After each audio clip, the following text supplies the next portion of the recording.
بسم الله الرحمن الرحيم. فاذكروني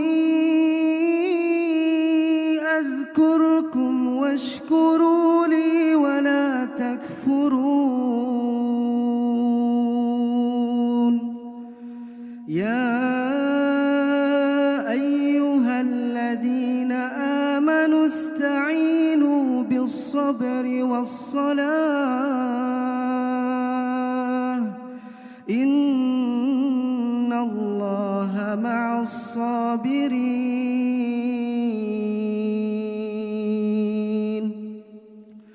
ولا تقولوا لمن يقتل في سبيل الله أموات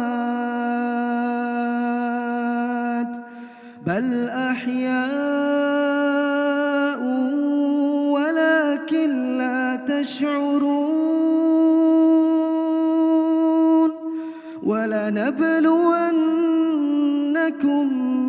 بشيء من الخوف والجوع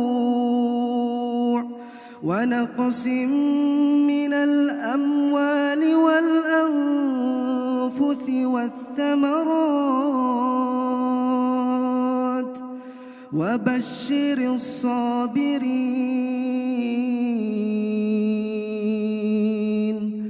الذين إذا أصابتهم مصيبة